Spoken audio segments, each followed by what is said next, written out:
Welcome,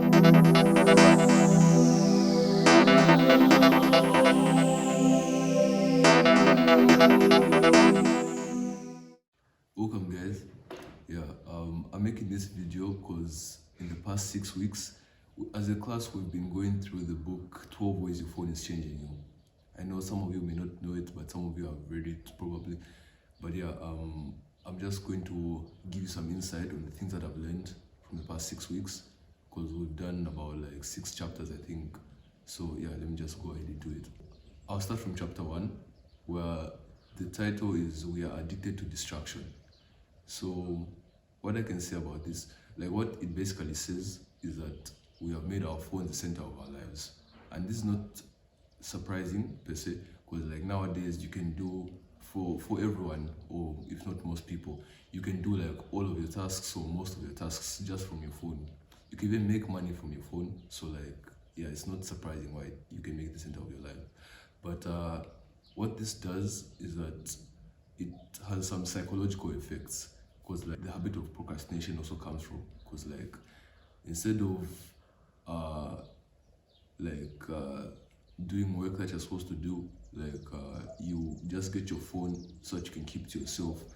And it's also why, like, you find yourself, you're supposed to be studying for like an exam you have on Monday, but like you're on your phone and you're even complaining to your friends that no, I've got an exam and I feel like I'm not ready, but you're just there on your phone instead of studying. So yeah, that's just one of the examples. But then again, it's not only about tasks, but also about the people around us. Because let's say you're in a group setting, maybe it's like a birthday party you've been invited to. Why is it not like when you just come, everyone's just on their phones doing their own thing? Maybe they're not even doing anything, they just want to be on their phones. You want to avoid having those awkward conversations with other people, and you just find it easier to keep to yourself. And like that's not the case, because even as Christians, we are called to like love our neighbors.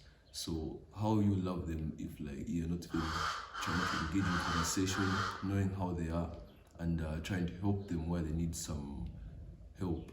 So yeah, that's not good. In chapter 3, we see how we crave immediate approval.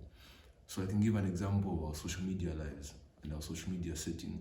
It's more like we turn to social media for validation. So which is why you see yourself catching on certain trends, becoming like that certain type of person, like, and you do all these things to yourself to like change yourself so that like you can suit the people who you're trying to fit in with. I'm not just talking about posts and all that. I'm also talking about the relationships that you have, like with your online friends, those people who are not close to you and you just met online.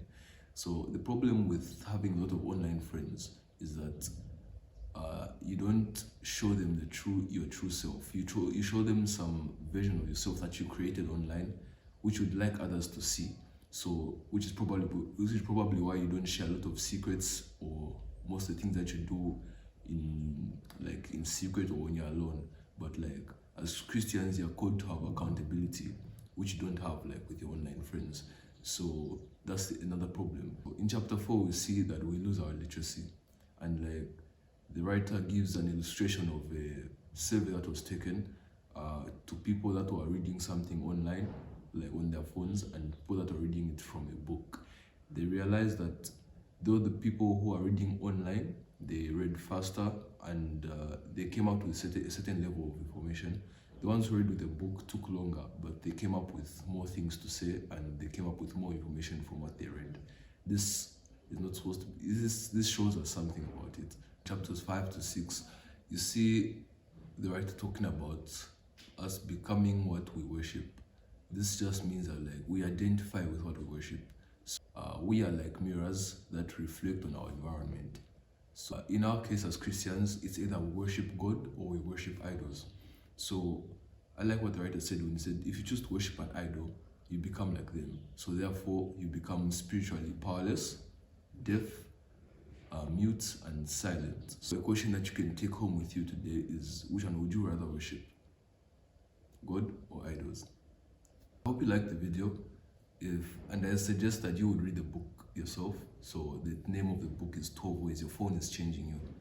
I don't know, you can download it from anywhere, whichever app that you use. Yeah, so I hope you enjoyed the video. Yeah, see you next time. Bye.